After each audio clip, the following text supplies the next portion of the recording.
Salve família! Ele era o rosto por trás dos maiores chefões colombianos. Com apenas 1,54 de altura e uma voz que muitos subestimavam, esse jovem se tornou o quinto homem na hierarquia do cartel de Medellín. Conhecido como Pinina, ele era o elo invisível entre Escobar e as ruas.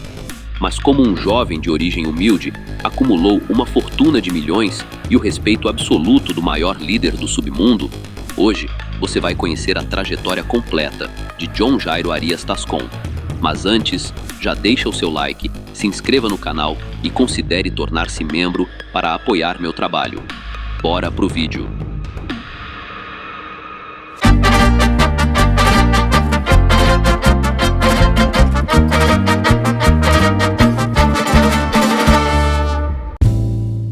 Nascido em 21 de outubro de 1961, em uma família de 7 irmãos, John Jairo Arias Tascón, mais conhecido como Pinina, foi criado no bairro Lovaina, em Medellín. Ali, cresceu cercado pelas dificuldades e pelo ambiente hostil das periferias. Entre seus aliados mais próximos, o apelido surgiu de forma curiosa, devido ao seu tom de voz peculiar, que lembrava uma famosa atriz de novelas da época. Passaram a chamá-lo de Pinina. O jeito quase infantil não o impediu de conquistar respeito entre outros jovens com quem andava. Eles pegavam tudo o que pudesse virar dinheiro na região de Aranjuez. Pinina conviveu com nomes como Arete e os irmãos Prisco, seus parceiros nas pequenas ações que faziam ainda na época da escola. Quando surgia alguma briga, Pinina era sempre o primeiro a defender os colegas. Seu comportamento, porém, era um tormento para a direção do colégio, e isso terminou com sua expulsão. Ao sair, criou sua própria escola, mas agora do crime, pois com apenas 15 anos, Pinina já era conhecido como um jovem de rua temido. Ele se destacava pela frieza, pela precisão em seus atos e pela facilidade com que escapava das autoridades, algo que contrastava com sua aparência frágil, com 1,54 de altura e a voz fina que carregava. Que a Virgem o proteja, repetia sua mãe após Pinina abandonar os estudos e mergulhar na vida das ruas. A primeira vez que essa proteção pareceu falhar, ele acabou preso, embora tenha ficado pouco tempo detido. Nessa época, já era o nome mais comentado da zona nordeste da cidade. A vida dele mudaria de vez, quando, depois de ter se metido em um problema envolvendo o próprio Pablo Escobar, cruzou o caminho de um sicário de Manrique, conhecido como Flaco Calavera, que o procurava pelo ocorrido. A surpresa veio quando o chefe, em vez de puni-lo, decidiu recrutá-lo. Pinina começou como ajudante e mensageiro, cuidando das tarefas mais discretas do chefe, levar e buscar recados, assim como administrar encontros com outras mulheres. Mas logo teria a chance de mostrar do que era capaz quando o grupo M19 decidiu sequestrar líderes e suas famílias. Em resposta, Pinina foi enviado para agir contra os responsáveis. Acabou capturando vários comandantes e aplicou métodos de tortura brutais, práticas que jamais abandonaria. Assim como Escobar e El Mexicano, ele aprendeu rapidamente o impacto que a violência podia ter. Algum tempo depois, acompanhou seu chefe em uma viagem aos Estados Unidos, onde presenciou ele e Gustavo Gaviria se vestirem como bandidos em uma exposição no Museu de Cera de Berlim. Era um período em que Escobar se aproximava do mundo político, mas essa tranquilidade acabou quando o Congresso começou a discutir a possibilidade de extraditar colombianos. A partir dali, os líderes passaram a temer menos o sequestro e mais a extradição. Pinina não apenas cumpriu as primeiras tarefas que recebeu, ele se destacou. Ganhou fama como o homem chamado para resolver problemas difíceis. Em algumas ocasiões, até mesmo Rodríguez Gacha o convocava para restaurar a ordem em laboratórios quando algo sumia, já que El Mexicano confiava profundamente nele. Assim, Pinina se tornou um dos principais protetores dos chefes. O patrão enxergava nele um guerreiro nato, alguém com enorme capacidade de organização, temperamento calmo e postura sempre controlada. Quase não falava, mas sua firmeza era absoluta. Tornou-se o homem de maior confiança do chefe, que então o colocou no comando das operações da organização em Medellín. Ali, Pinina montava estruturas, coordenava grupos e articulava as equipes. era o elo direto entre os executores, que o respeitavam e seguiam sem questionar. Foi assim que, ao lado de El Chopo e El Negro Pavón, Pinina passou a organizar dezenas de grupos como Los Priscos, Los Quesitos, Los Panditos, Los Rieles, La Rama, Los Lanos e Los Elechos, além de atuar junto a Tato Avendaño e outros nomes que formaram o braço armado do cartel de Medellín. Ele também absorveu conhecimentos estratégicos vindos de estruturas paramilitares ligadas ao mexicano. Quando o ministro Rodrigo Lara passou a ameaçar diretamente o império do cartel, surgiu um plano para acabar com sua vida. Na noite de 30 de agosto de 1984, após a eliminação, a polícia iniciou uma caçada intensa. Usando o nome falso de Franco Naranjo, como era conhecido, Pinina tratou de eliminar qualquer prova que pudesse ligá-lo ao caso, chegando a ordenar o silêncio de pessoas próximas que poderiam comprometer a operação. Depois desse episódio, e com a pressão das autoridades aumentando, ele deixou o país ao lado do chefe rumo ao Panamá. Ao retornar, assumiu um papel ainda mais estratégico: infiltrar agentes dentro da polícia e do exército, alcançando níveis altos das instituições, enquanto o governo reagia ao avanço do cartel. Também participou da criação de uma organização de fachada conhecida como os Extraditáveis. A partir daí, tudo mudou. Se um jornalista escrevesse algo contra eles, a resposta vinha rápida. Se um policial se aproximasse demais, também havia reação. E se um juiz ousasse avançar com investigações ou ordens de prisão contra os chefes, como ocorreu com o procurador Carlos Mauro Royos, Pinina já sabia exatamente como agir. As autoridades estimaram que, em meados dos anos 80, o patrimônio de Pinina já ultrapassava a marca dos 500 milhões de pesos. Em uma mudança drástica de realidade, o jovem que cresceu nas dificuldades de Lovaina passou a frequentar os setores mais exclusivos de Medellín, exibindo uma prosperidade sem limites e adquirindo propriedades de luxo por todo o departamento. O medo era tão grande que até setores da polícia de Medellín estavam profundamente infiltrados e corrompidos. Pinina aproveitou seu conhecimento das comunidades mais humildes para se tornar o maior recrutador de jovens para o conflito. Quando perdia algum integrante em sua rede, imediatamente o substituía por outros jovens habilidosos.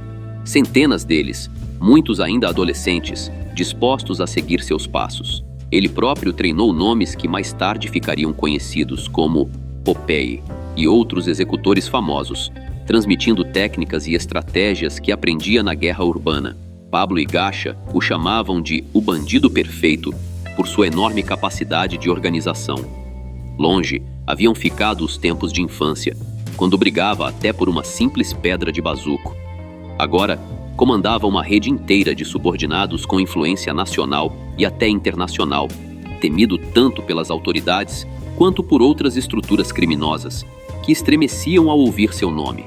Esse poder crescente o levou a ser tratado como o quinto homem da organização, ficando acima até de determinados nomes importantes do submundo. Indivíduos como Pinina, Arete e El Negro Pavón, assim como Mugri, deixaram de ser apenas subordinados para se tornarem nomes de peso dentro da organização. Entre eles, havia uma forte relação de confiança. Pinina era visto como um grande amigo e também como líder. Nas oficinas, encontrava a mesma paixão que tinha pela música salsa. Outra de suas grandes paixões era o futebol. Seu amor pelo Atlético Medellín o fazia, em diversas ocasiões, baixar a guarda apenas para assistir aos jogos do time, sempre cercado por vários de seus homens. Em algumas operações realizadas pelas autoridades, foram encontradas fotos e camisas autografadas por jogadores da época. Pavón, Pinina e Chiruza, braço direito de seu grupo, conquistavam com facilidade a confiança de outros criminosos.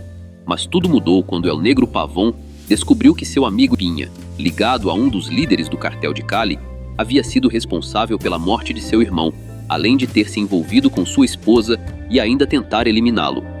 Diante disso, ele recorreu aos seus aliados. O líder máximo, conhecido por sempre proteger seus subordinados, tentou intervir e exigiu que o responsável fosse entregue. A recusa veio do outro lado, que já sabia as consequências dessa decisão. A tensão entre os grupos aumentou drasticamente e, Em janeiro de 1988, uma tentativa de ataque direto foi planejada contra Escobar. Observando a rotina da família, a partir de um local próximo ao edifício Mônaco, os responsáveis pelo plano cometeram um erro fatal. Confundiram o alvo principal com um parente próximo. Mesmo assim, seguiram adiante e detonaram o carro-bomba que já estava posicionado. Depois do atentado, Pinina conseguiu capturar os responsáveis, Índio e Pecoso. Ele os submeteu a torturas e, em seguida, levou tudo diretamente ao conhecimento do chefe. Testemunhas afirmam que o carro usado no ataque foi escondido na região de Monte Cassino. Além disso, entregaram também um espanhol e um argentino, que haviam montado a bomba em uma propriedade localizada em Cartago, pertencente a um homem conhecido como Rasgunho. Rasgunho era muito próximo de Miguel Rodrigues e costumava negociar tanto com os Ochoa quanto com Escobar. Mas, depois do ocorrido, o chefe os chamou e fez ameaças diretas. Rasgunho tentou manter a postura, dizendo que estava tentando ser valente, mas, dominado pelo medo de que enviassem Pinina atrás dele, procurou ajuda do seu antigo superior, Hernando Restrepo, o único capaz de conversar com Escobar e interromper a perseguição. Apesar disso, o confronto contra o cartel de Cali estava apenas começando. Em busca de ajustar contas e retaliar a operação, Pinina e Pavon viajaram a Cali com um grupo grande de homens, todos determinados a eliminar a cúpula daquele cartel. Eles tinham informações de que os líderes de Cali estariam em um dos locais que frequentavam com frequência. Porém, ao chegarem, o ambiente foi tomado por policiais, que haviam sido avisados da presença dos paisas na cidade. Após várias tentativas fracassadas, foram obrigados a retornar a Medellín. O cartel de Cali respondeu de forma estratégica, firmando alianças com setores importantes da polícia e do exército, que passaram a caçar Escobar em todas as frentes. Em meio à guerra, um golpe duro atingiu Pinina, seu braço direito, Fabián Tamayo, conhecido como Chiruza. Chiruza era peça-chave, pois controlava grupos e áreas como Guayabal. Tinha sob seu comando tenentes como La Quica, El Pájaro e Enxufe, além de reforçar a segurança do chefe sempre que necessário. Até mesmo alguns oficiais da polícia o informavam sobre operações. Chiruza também era próximo dos líderes do cartel de Cali, a quem prestava apoio quando ainda mantinham boas relações. Aparentemente, foi surpreendido pelas autoridades, que fotografou seu corpo e espalhou as imagens por Medellín. Buscando respostas, Pinina interrogou vários dos antigos aliados de Chiruza junto de Giovanni Lopera, La Modelo, que passou a ser seu novo braço direito. Concluíram que os calênios haviam pago ao grupo responsável, acreditando que Chiruza os havia traído. Para se vingar, Pinina enviou um grupo para Bogotá. Entre eles estava El Pájaro e Tyson, que conquistou tanta confiança que foi treinado junto do irmão Tilton por um mercenário chamado Yair Klein em técnicas de combate e explosivos. Também fazia parte da equipe seu primo Kiko Zavala, habilidoso no uso de artefatos ao lado de um membro da ETA, além de Giovanni Lopera. Com esses homens de confiança, Pinina montou uma estrutura armada que se impôs sobre outros contrabandistas e grupos rivais, ampliando as frentes de guerra do cartel. A ordem agora era passar de ataques isolados para ações maiores com explosivos. Em resposta, o governo anunciou recompensas por Escobar, Pinina e outros membros da organização. No entanto, Pinina conseguia escapar repetidamente do cerco do bloco de elite. Em várias ocasiões, utilizou um sistema engenhoso de antenas repetidoras que confundia as linhas telefônicas, dificultando sua localização durante ligações. Suas conversas eram sempre cautelosas, usando referências ao passado como códigos. Você lembra de quando éramos crianças e íamos tomar suco naquela casa? Então, nos vemos lá. Ou, lembra daquela namorada que você tinha? A gente se encontra naquela rua. Após diversas operações, os extraditáveis identificaram o coronel Valdemar Quintero como uma grande ameaça e o colocaram na lista de alvos, assim como Luiz Carlos Galan, que defendia a extradição. Tentaram eliminá-lo várias vezes. Em uma delas, um erro levou à morte do governador de Antioquia após confundirem o alvo em um ataque com carro-bomba. Da mesma forma, Ricardo Prisco e Pinina chegaram a planejar um ataque contra Galan com um foguete, mas o plano falhou. Ainda assim, havia um plano alternativo. Como de costume, Pinina já havia se antecipado. Infiltraram informações, localizaram o coronel e o executaram com mais de 150 disparos, garantindo que não sobrevivesse, já que ele vinha sendo um dos principais perseguidores. No mesmo dia, homens ligados ao mexicano executaram Luiz Carlos Galán, então candidato à presidência. Diante desses ataques, o governo intensificou a caçada contra o cartel. O grupo de elite comandado pelo coronel Martínez, o DAS, sob Miguel Maza Márquez, e os generais Vargas e Gomes Padilha lançaram uma grande ofensiva, resultando em várias baixas, entre elas Mário Renal, cunhado do chefe. Após a ordem de Escobar, Pinina desencadeou uma nova onda de violência por toda a Colômbia. Nessa disputa contra o Estado, o mexicano se reuniu com Escobar, Pinina, El Chopo, Arete e Carlos Castaño. Durante o encontro, comentou: "O general Maza Márquez já está alinhado com Cali e está em cima da gente. Da última vez falhou porque colocamos 150 quilos. Agora vamos colocar mais de 1 tonelada." Pinina respondeu dizendo que, mesmo com o famoso terno bege, que o coronel sempre dizia lhe dar sorte, seriam capazes de tirá-lo do caminho. Em 6 de dezembro, logo cedo, um ônibus carregado de explosivos destruiu a sede do DAS. O general Maza sobreviveu, mas muitas pessoas inocentes foram eliminadas. A capital poderia ter sido devastada, mas a carga não foi tão grande quanto queriam Escobar e Gacha. A guerra se intensificava, e nela caiu El Mexicano, o aliado mais próximo de Escobar no submundo. Comentava-se que Pinina seria o substituto natural dele como responsável pela parte militar do cartel.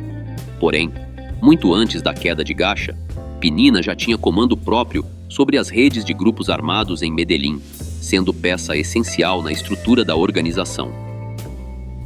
Algum tempo depois, diante da série de ataques contra sicários nos bairros populares, Pinina e El Chopo sugeriram a Escobar que passasse a pagar recompensas pela queda de agentes, espalhando pânico nas forças de segurança. Muitos subordinados aproveitaram essa nova política para ganhar dinheiro e prestígio. A ordem era clara: qualquer policial que vacilasse, e até o que não vacilasse, nem mesmo suas casas eram consideradas seguras, já que alguns funcionários chegavam a executar colegas dentro delas. O desafio do general Hugo Martínez era gigantesco. Pinina não apenas comandava um exército especializado em atacar policiais, como também tinha infiltrações profundas dentro da instituição. Para derrubar a extradição, continuavam com atentados e sequestros, intensificando o caos já provocado pelos grupos armados no país. A rede terrorista organizada por Pinina recebia dinamite vinda do Equador, distribuída para cidades como Bogotá, Cali e Cartagena por diversas quadrilhas sob seu controle, entregues aos seus homens mais confiáveis. Quando o dinheiro era necessário, chamavam Gustavo Gaviria.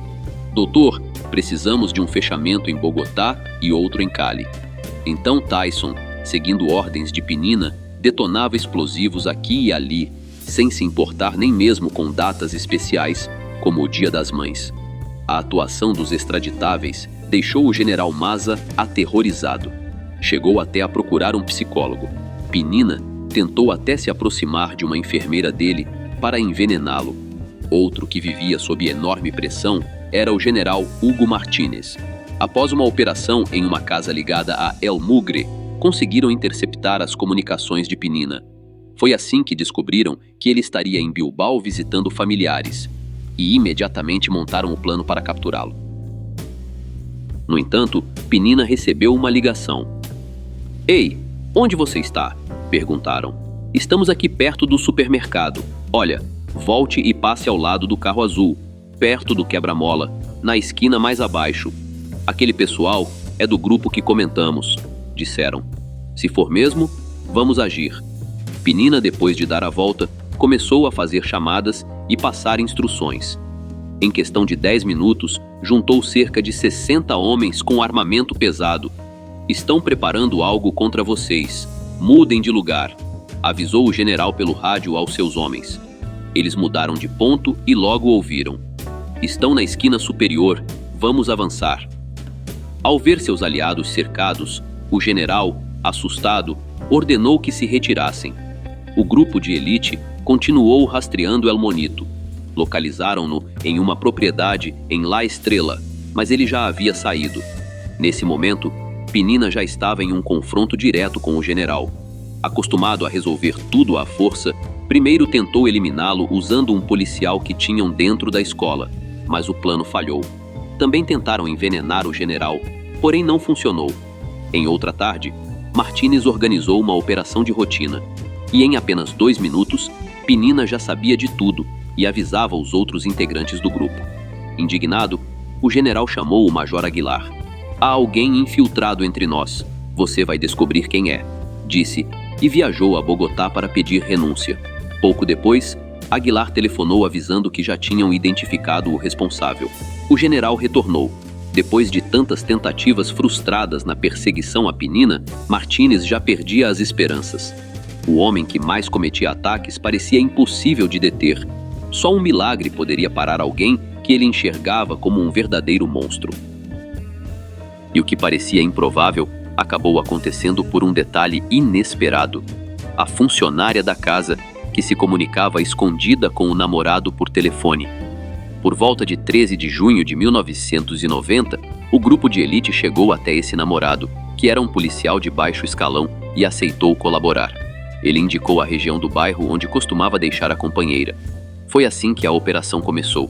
Equipes foram posicionadas em diferentes pontos no dia seguinte, 14 de junho. Já no período da tarde, perceberam a chegada de um veículo que circulou várias vezes, de forma suspeita, antes de entrar no prédio. Minutos depois, veio a confirmação que faltava. Era o alvo que estavam procurando. O grupo cercou várias quadras, entrou no edifício e localizou o apartamento no 3º andar. Tentaram abrir a porta, mas Penina, já desconfiado, havia reforçado a entrada por dentro. Ele estava acompanhado da esposa, do bebê recém-nascido e da funcionária, quando percebeu a movimentação. Imediatamente, pegou uma submetralhadora, fez uma breve oração e subiu pela sacada, tentando descer para alcançar o carro e fugir, mas ao chegar mais abaixo, foi visto.